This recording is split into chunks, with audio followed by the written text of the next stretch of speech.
सारी चीज़ें हमने डिस्कस कर ली, समझ भी ली। मैं कोशिश करूँगा ब्लूम टैक्सोनॉमी को थोड़ा आसान करके समझाऊँ ताकि मैं खुद भी समझ जाऊँ इसको बेहतर अंदाज में और आप भी इसको समझ जाएँ। ब्लूम टैक्सोनॉमी जो है ये इसकी चले तस्वीर भी आ रही है, पहले हमने नहीं देखा था पहले लेक्चर में, तो हम इसकी शक्ल पहले देख लें। इसका इंट्रोडक्शन बहुत अच्छे से हो भी गया, तो हम कोशिश करूँगा मैं ब्रीफली चीज़ों को लेके चलूँ ताकि तकरीबन आधा घंटा मेरे पास उसमें सारी चीज़ें मुकम्मल कर लें। ये 1956 में ये डेवलप हुई है ब्लूम टैक्सोनॉमी, और ये बेसिकली एक फ्रेमवर्क है जिसमें एजुकेशनल ऑब्जेक्टिव्स को क्लासिफाई किया गया है, उनकी दर्जाबंदी की गई है, और ये हमें हेल्प करता है किस चीज़ में, टीचिंग में, लर्निंग में और असेसमेंट में ये हमें हेल्प करता है जो ब्लूम टैक्सोनॉमी है। इसकी हिस्ट्री अगर देखें तो इसकी 3 डोमेन्स हैं। जो पहली डोमेन है इसकी ये ब्लूम ने 1956 में पेश की। दूसरी इफेक्टिव डोमेन जो है वो क्राथवोल ने 1964 में दी, और जो साइकोमोटर डोमेन है वो सिम्पसन ने 1972 में डेवलप की थी। And each domain focuses on the different areas of learning. ये जो डोमेन है ये डिफरेंट एरिया ऑफ लर्निंग, यानी ये डोमेन, ये जो ब्लूम टैक्सोनॉमी है that is only related to learning, ये लर्निंग से रिलेट कर रही है, और हर डोमेन जो है वो मुख्तलिफ किस्म की लर्निंग, जिसमें हम आगे चल के देखेंगे कि इसकी 3 डोमेन्स हैं। पहली जो 3H हमने पढ़ा कि कॉग्निटिव डोमेन है जिसका ताल्लुक हमारे हेड से है, और अफेक्टिव डोमेन है जिसका ताल्लुक हार्ट से है, और साइकोमोटर डोमेन है उसका ताल्लुक हमारे हैंड से है। यानी कॉग्निटिव डोमेन जो है that is only related to thinking, memories, यानी हमारे माइंड और ब्रेन के साथ इसका ताल्लुक है, और जो अफेक्टिव डोमेन है इसका ताल्लुक हमारी एटीट्यूड के साथ है, फीलिंग्स के साथ है, हमारे इमोशंस के साथ है, और जो साइकोमोटर डोमेन है इसका ताल्लुक जो है फिजिकल वर्क के साथ है, यानी बच्चा फिजिकल जो एक्टिविटीज करेगा उसका ताल्लुक इस डोमेन के साथ होगा। सबसे पहले कॉग्निटिव डोमेन को देख लेते हैं। ये जो है जस्ट हमारी मेंटल स्किल्स और थिंकिंग एबिलिटी पे काम करेगी, और ये recall to higher order thinking का मतलब ये है कि इस इनिशियल लेवल से स्टार्ट होगी, रिकॉल यानी रिमेम्बरिंग से स्टार्ट होगी, और हायर लेवल थिंकिंग पे जाएगी कॉग्निटिव डोमेन, और ये एकेडमिक सक्सेस के लिए भी बहुत इंपॉर्टेंट है। अब हम इसके जो लेवल्स हैं वो देख लेते हैं, डिस्कस भी हो चुके हैं, तो मैं शॉर्ट लेके चलूंगा। सबसे पहला लेवल क्या है, जरा आप सारे मिलकर पढ़ेंगे मेरे साथ, नॉलेज है, और दूसरा इसका क्या है, अंडरस्टैंडिंग है, फिर एप्लीकेशन है, ये अप्लाइंग जिसको हमने पढ़ा है, फिर एनालिसिस है, और इवैल्यूएशन है, और लास्ट में इसका क्या है, क्रिएशन है। सबसे पहले जो ये जो इसकी हायरार्की है, देखें लोअर लेवल है, रिमेंबर से शुरू होता है लोअर लेवल, और हायर लेवल जो है इसका वो क्रिएशन पे है।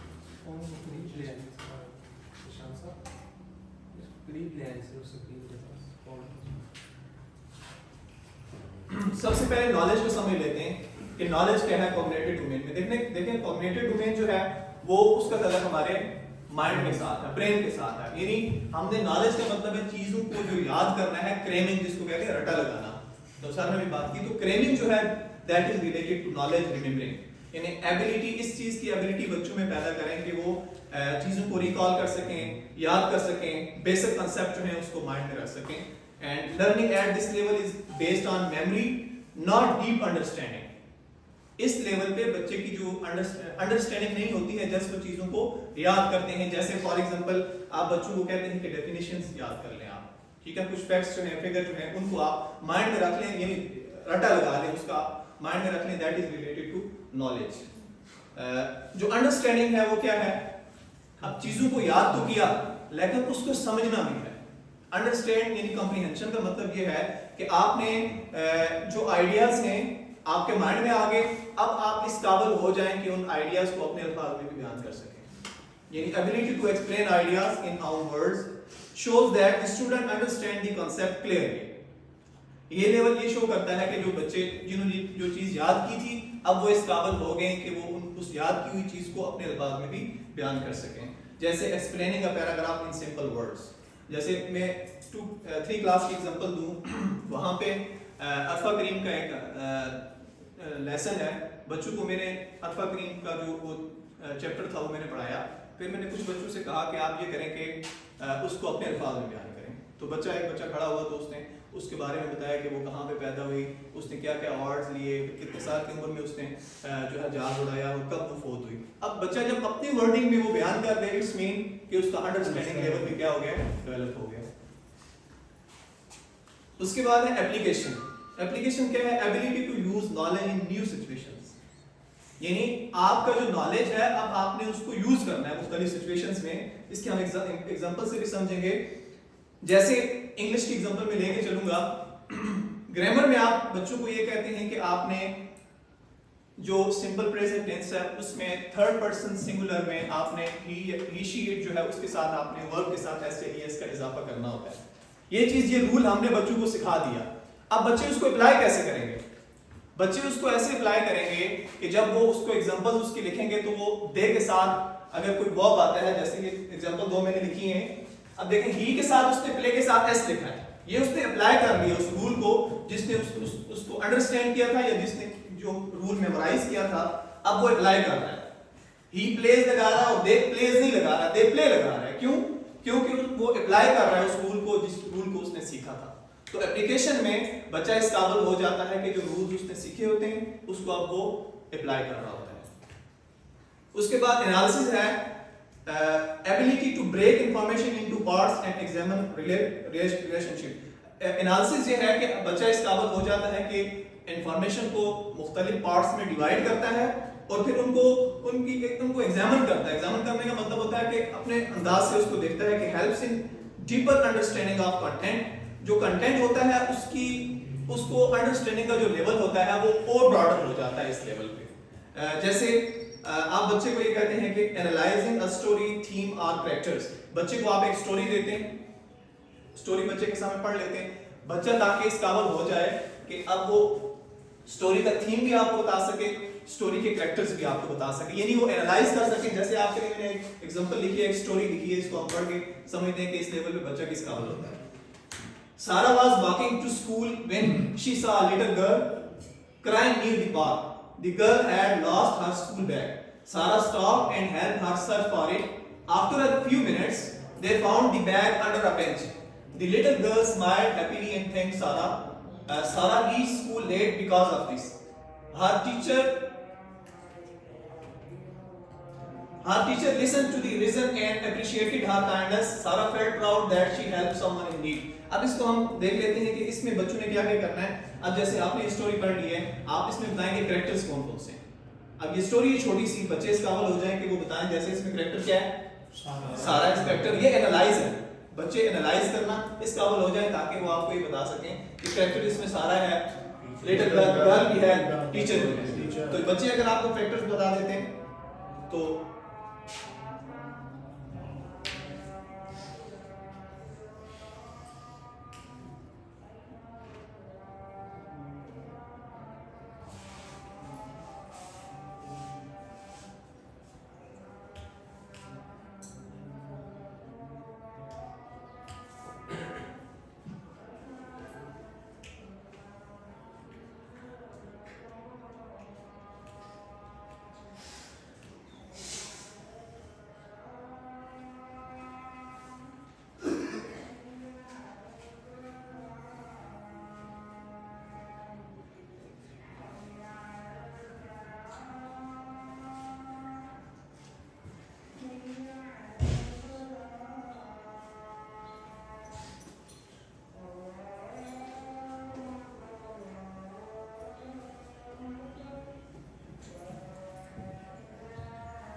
एनालिसिस में बच्चे इस काबिल हो जाते हैं कि वो किसी भी चीज का तजिया कर सकें। जैसे ये स्टोरी है मैंने लिखी है, तो यहाँ पे देखें बच्चे इस काबिल हो जाएं कि वो स्टोरी के कैरेक्टर्स भी बता सकें। फिर बच्चों को पूछें कि स्टोरी की सेटिंग कहाँ है, कहाँ पे हुई, तो वो बच्चे कहेंगे कि नियर द पार्क, ठीक है, और स्कूल, दो इसकी सेटिंग हो सकती है। और फिर बच्चे को अगर कहेंगे ये स्टोरी पढ़ के आपको क्या लगा, इसका थीम क्या है, तो बच्चे बता सकते हैं जैसे उस लड़की ने उसकी हेल्प की थी, काइंडनेस एंड हेल्पिंग अदर, इसका ये थीम है। अब ये बच्चे इस काबिल हो सकेंगे। हमारी क्लास में ये हम सब कुछ कर रहे होते हैं। देखिए हम स्टोरी बच्चों को पढ़ाते हैं और बच्चों को क्वेश्चन ऐसे करते हैं और वो इस तरह के आंसर करते भी हैं कि अगर आप कोई स्टोरी उनको बताएं, बच्चों कैरेक्टर्स कौन से हैं, बच्चे बता देंगे आपको कैरेक्टर्स।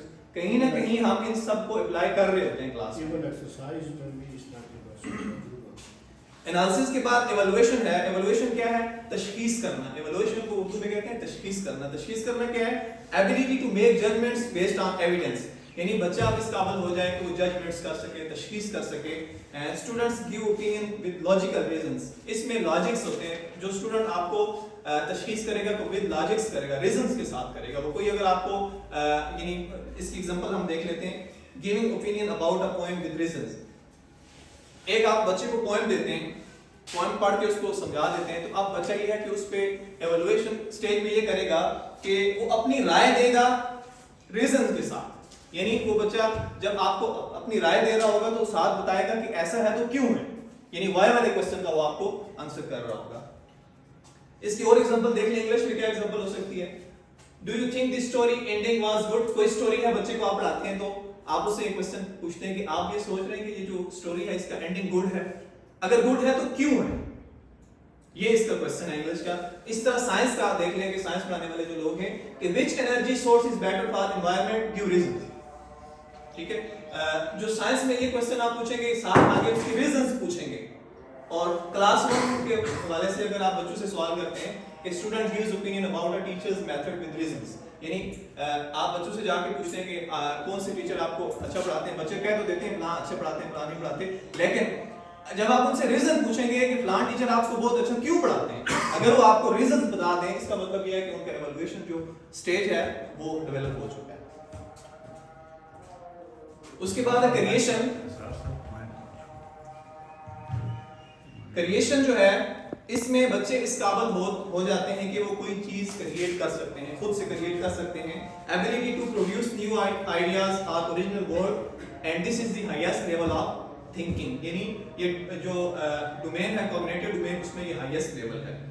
जैसे आप बच्चों को कहते हैं कि आप राइटिंग अ स्टोरी, आप क्रिएटिंग अ प्रोजेक्ट, बच्चों को कोई प्रोजेक्ट दे देते हैं, आप कहते हैं जी आप जैसे इकोसिस्टम पे कोई प्रोजेक्ट बना के लाएं, इस तरह कोई इंग्लिश का दे देते हैं, किसी भी सब्जेक्ट का जब दे देते हैं आप बच्चों को, तो क्रिएशन वाला स्टेज होता है कि वो कुछ खुद से क्रिएट करके लाता है चीज।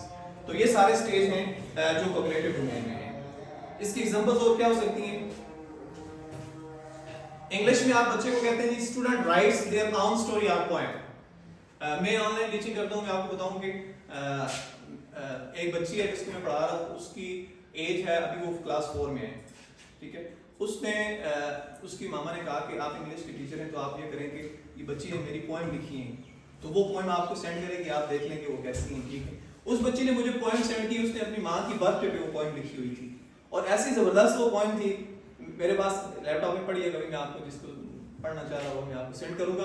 यानी 4 क्लास की बच्ची है और उसने खुद से वो पोएम लिखी है यूके में, और पोएम पोएट्री लिखना कोई छोटी बात नहीं होती है। ठीक है, अब इसीलिए उनका जो है ना ये सारे उनके डेवलप होते हैं ये एरियाज बच्चों के, तो इस पे वर्क कर रहे होते हैं, प्रैक्टिकली वर्क कर रहे होते हैं।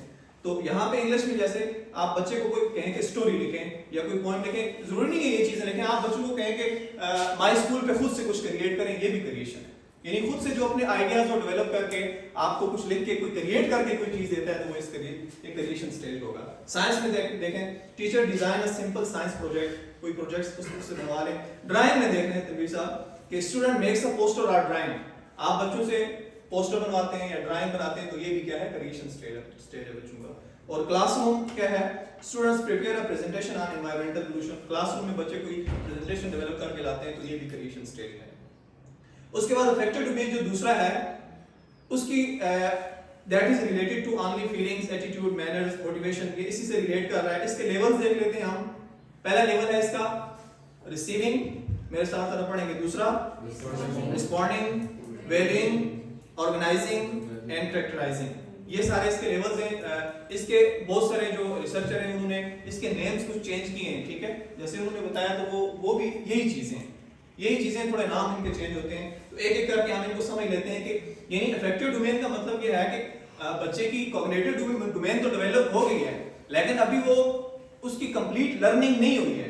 कंप्लीट लर्निंग तब होगी जब ये आगे वाले 2 स्टेज भी उसके मुकम्मल होंगे। तो अफेक्टिव डोमेन में सबसे पहले ये है कि रिसीविंग का मतलब, रिसीव का मतलब क्या होता है? जैसे हम मैसेज रिसीव करते हैं, क्या मतलब है कि हमें मैसेज आता है। अब क्लास में आप जाएं, आप बच्चों को कुछ पढ़ा रहे होते हैं, बच्चे ताकि इस काबिल हो या उनके अंदर ये सलाहियत डेवलप हो कि वो आपको सुनने के लिए बैठे। अब देखिए हम क्लास में जाते हैं, कुछ बच्चे हमें अगर 10 बच्चों की क्लास है तो 8 बच्चे सुन रहे होते हैं, 2 बच्चे नहीं सुन रहे होते हैं। इसका क्या मतलब है कि उन 2 बच्चों की जो रिसीविंग वाली डोमेन है, जो रिसीविंग वाला लेवल है, वो अभी डेवलप नहीं हुआ है। 8 बच्चों का डेवलप हो चुका है इसलिए वो आपको सुन रहे हैं। 2 बच्चों अगर नहीं सुन रहे हैं तो इसका मतलब ये है कि उनका ये लेवल डेवलप नहीं हुआ है। जैसे लिसनिंग केयरफुली टू टीचर, और रिस्पॉन्डिंग क्या है, आप क्लास में जाके पढ़ा रहे हैं, अब आप पढ़ाते हुए क्वेश्चन भी पूछते हैं अपने सबक से रिलेटेड, तो अगर आपको बच्चा रिस्पॉन्ड कर रहा है, इसका मतलब यह है कि रिसीविंग का लेवल भी उसका डेवलप हो गया है और रिस्पॉन्ड करने का लेवल भी उसका डेवलप हो गया है। जैसे आंसरिंग क्वेश्चन और जॉइनिंग डिस्कशन, इसकी एग्जांपल हो सकती है। उसके बाद वैल्यूइंग क्या है कि student accepts and respect values and ideas, show appreciation and importance. जैसे वैल्यू का मतलब ये, जैसे सर ने भी बताया कि वैल्यू होता है दूसरे को इंपॉर्टेंस देना, यानी ये भी दूसरे को अहमियत देना, ये भी फीलिंग से है ना। क्लास में ये है कि बच्चे ये टीचर को वैल्यू करें, ये बच्चों की स्लाइड डेवलप होगी उनके अंदर वैल्यू से। क्लास में टीचर जाए, अगर बच्चे मजे से बैठे हुए हैं, कोई इधर खड़ा है कोई इधर खड़ा है, इसका मतलब है बच्चों को जो है वैल्यू करना नहीं आता है। अभी उनका जो वैल्यू लेवल है, वैल्यूइंग वाला लेवल है, वो कम है। उसके बाद ऑर्गेनाइजिंग का मतलब यह है कि तरतीब देना होता है मुख्तलिफ चीजों को, बच्चे जैसे स्टडी को, डिसिप्लिन को, टीम वर्क को, इन सब चीजों को बैलेंस में लेके चलते हैं, तो ये ऑर्गेनाइजिंग होता है। उसके बाद कैरेक्टराइजिंग क्या है कि कैरेक्टराइजिंग ये है कि values become part of students personality. Characterising में जो बच्चे ने जो यानी इस डोमेन में जो चीजें डेवलप हुई हैं बच्चे के अंदर, वो उसके किरदार का हिस्सा बन जाती हैं। जैसे showing honesty and responsibility regularly, बच्चा अगर रिस्पॉन्सिबल बन गया है, ठीक है, स्कूल टाइम से आ रहा है, क्लास में वो ठीक से बैठा हुआ है, टीचर की बात भी सही से सुनता है, रिस्पॉन्ड भी करता है, वैल्यू भी करता है, इन सारी चीजों को उसने डेवलप कर लिया है और ये चीजें परमानेंटली उसके हैबिट के अंदर शामिल हो चुकी हैं, दैट इज कैरेक्टराइजिंग। तीसरी डोमेन पे हम चलते हैं, टाइम बढ़ाने की कोशिश करते हैं, 8 मिनट में हम मुकम्मल करें। साइकोमोटर डोमेन क्या है? साइकोमोटर डोमेन जो है that is only related to physical skills, coordination. Learning occurs through practice and action, यानी लर्निंग जो है वो अब प्रैक्टिकली वर्क से आती है, और इसके जो लेवल्स हैं उससे हमें इसकी अंडरस्टैंडिंग अच्छे से हो जाएगी। पहला इसका लेवल पढ़े क्या है जी? इमिटेशन। दूसरा लेवल है practice, precision, coordination and naturalisation. ये इसके लेवल्स हैं, एक एक करके हम इनको समझते हैं कि इमिटेशन क्या है, कि यानी जो साइकोमोटर, पहले हम समझ लें इस वर्ड को कि साइकोमोटर का मतलब क्या है। मोटर कहते हैं मसल्स को, मोटर का मतलब होता है मसल्स। मसल का वो मसल ये होते हैं कि जब हम प्रैक्टिकली कुछ कर रहे होते हैं, 2 तरह के मसल होते हैं, एक होता है ग्रास मोटर और एक होता है फाइन मोटर। फाइन मोटर जो होते हैं हमारे छोटे मसल्स होते हैं, और जो ग्रास मोटर होते हैं हमारे बड़े वाले मसल होते हैं। जैसे मैं खड़ा हूं, मैं ऊपर देखता हूं, नीचे देखता हूं, ये मेरे फाइन मसल जो है वो यूज हो रहे हैं। मैं हाथ ऊपर करता हूं, ये मेरे ग्रास मसल्स यूज हो रहे हैं। तो दोनों किस्म के मसल बच्चों के डेवलप होने चाहिए इसमें साइकोमोटर डोमेन में। इमिटेशन में क्या है? इमिटेशन लफ्ज का पहले मतलब समझे। इमिटेशन का मतलब होता है नकल करना, कॉपी करना किसी चीज को। Students copies in action by observing others, यानी दूसरे को ऑब्जर्व करके बच्चे उसको कॉपी करते हैं। ये इसका फर्स्ट स्टेप है। जैसे कॉपिंग, राइटिंग और प्रोनाउंसिएशन, बच्चे टीचर की प्रोनाउंसिएशन सुनते हैं, राइटिंग किसी की देखते हैं, तो उसको जो कॉपी करना है वो क्या है? इमिटेशन है। प्रैक्टिस क्या है? प्रैक्टिस कहते हैं, जैसे प्रैक्टिस क्या है, बच्चों कहते हैं प्रैक्टिस करें। प्रैक्टिस में आप उसकी रिपीटिशन करते हैं, किसी भी काम की रिपीटिशन होती है। दूसरा स्टेज इसका ये है कि आप क्या करते हैं? प्रैक्टिसिंग हैंड राइटिंग और स्पीकिंग। पहले बच्चे ने नकल करके लिख लिया, अब बच्चा बार बार जब उसको प्रैक्टिस करेगा, स्पीकिंग को भी प्रैक्टिस करेगा, हैंड राइटिंग को भी प्रैक्टिस करेगा, इट्स मीन कि उसका जो प्रैक्टिस वाला लेवल है वो डेवलप हो रहा है। उसके बाद प्रिसीजन होता है परफेक्शन। प्रिसीजन को कहते हैं जब किसी काम में क्या हो, एक्यूरेटली एंड करेक्टली जब स्टूडेंट्स परफॉर्म कर रहे हो तो उनका ये लेवल पे डेवलप हो जाता है। इसमें जो एरर्स हैं वो कम हो जाती हैं, यानी जो गलतियां हैं बच्चा वो कम करने लग जाता है। जैसे राइटिंग जो है, राइटिंग अगर बच्चा साफ सुथरी करता है, करेक्टली करता है, नीट एंड क्लीन राइटिंग करता है, तो इसका मतलब है कि वो प्रिसीजन वाले स्टेज में दाखिल हो गया। कोऑर्डिनेशन क्या है जी? Student combines multiple skills smoothly. अब कोऑर्डिनेट क्या होता है? जैसे कोऑर्डिनेशन ये है कि मल्टीपल स्किल्स जो बच्चे के अंदर हैं उनको वो स्मूथली लेके चले, show better control and fluency. जैसे अब बच्चा इस काबिल हो जाता है कि वो स्पीकिंग और राइटिंग एक साथ दोनों को कर लेता है, यानी बच्चा लिख भी बहुत अच्छा सकता है, और बच्चा ये है कि वो स्पीकिंग स्किल उसके अंदर जो है, बोलने की सलाहियत है वो भी फ्लुएंट हो जाती है। इसका मतलब है कि वो कोऑर्डिनेट कर रहा है, राइटिंग को भी, रीडिंग को भी, सारी स्किल्स को वो एक साथ लेके चल रहा है। नेचुरलाइजेशन ये है कि skill becomes automatic and natural, no need for conscious effort. अच्छा, अब इसमें नेचुरलाइजेशन, नेचुरल क्या होती है, यानी कोई चीज नेचुरल हो जाती है। अब बच्चा जो है वो सोच सोच के इंग्लिश नहीं बोलेगा, इस स्टेज में बच्चा इस काबिल हो जाएगा कि वो अगर वो स्पीकिंग करेगा तो वो कैसे करेगा, वो फ्लुएंटली करेगा। और इसमें फ्लुएंट स्पीकिंग और फास्ट राइटिंग, यानी अगर वो लिख रहा है तो पहले वो लिखता था इमीडिएट वाले वो जो लेवल था उसमें वो नकल करके आराम से लिखता था, फिर प्रैक्टिस स्टेज में वो आया, फिर आगे करते करते करते एक स्टेज ऐसा आ गया कि अब वो अच्छा लिखना उसकी आदत बन गई है। ठीक है, जैसे तमीर साहब की मिसाल ले लें या किसी अदर साहब, इनको आप कहेंगे जल्दी में भी बहुत अच्छा लिखेंगे, तो ये एक नेचुरलाइजिंग एग्जांपल है। अब ये टीचिंग के साथ कैसे लिंक करती हैं ये सारी चीजें, इसको भी हम देख लेते हैं। Teacher should plan lesson using Bloom's level. हम क्या करें, अपना जब लेसन प्लान करें तो ये जो हमने पढ़ा है इसके अकॉर्डिंग लेसन प्लान करें। Start from simple move to complex thinking, यानी हम सिंपल जो है जो लेवल्स हमने पढ़े, जब हम लेसन प्लान करें तो हम पहले आसान चीजों को रखें, फिर आखिर में हम कॉम्प्लेक्स चीजों को रखें ताकि बच्चा नीचे से ऊपर जाए। Use different activities for each level, मुख्तलिफ तरह की हम एक्टिविटीज हर लेवल पे हम कोशिश करें। जैसे एग्जांपल्स क्या हैं, नॉलेज लेवल पे आप बच्चों को डेफिनेशंस दे सकते हैं, एप्लीकेशन में एक्सरसाइजेस दे सकते हैं, ठीक है, क्रिएशन में आप उनको प्रोजेक्ट्स दे सकते हैं। ये सारी चीजें हम पढ़ा है, थोड़ा थोड़ा असेसमेंट के साथ देख लेते हैं इसका क्या लिंक है। Design question based on different levels, जैसे नॉलेज में आप उनको एमसीक्यूज दे सकते हैं, अंडरस्टैंडिंग में आप शॉर्ट क्वेश्चन आंसर दे सकते हैं, और एप्लीकेशन में प्रॉब्लम सॉल्विंग क्वेश्चन आप उनको दे सकते हैं, और एनालिसिस में आप कंपेयर कंट्रास्ट इन चीज ये जैसे उन्होंने फीस साहब ने बताया था कि एक्शन वर्ड्स कुछ हैं, आप उनको यूज करके इन लेवल्स में दे सकते हैं। और एवल्यूएशन में ओपिनियन बेस्ड क्वेश्चन होते हैं, और जो क्रिएशन है इसमें आप एसेस दे सकते हैं, प्रोजेक्ट्स दे सकते हैं, तो ये सारी चीजें इसमें आप ऐड कर सकते हैं। कंक्लूजन इसका ये है कि इम्प्रूव टीचिंग क्वालिटी, इसका मकसद ये था कि ये ब्लूम टैक्सोनॉमी का कि हमारी जो टीचिंग क्वालिटी है वो बेहतर हो सके, एंड बच्चों की थिंकिंग स्किल्स हैं वो भी डेवलप हो सकें, और मेक असेसमेंट मोर इफेक्टिव। हमारी जो असेसमेंट बच्चों से जो लेते हैं, क्योंकि असेसमेंट की बुनियाद पे ही आप बच्चे की इंप्रूवमेंट ला सकते हैं, तो असेसमेंट का जो मेथड है वो भी इंप्रूव हो सकते हैं। I hope you understand about it.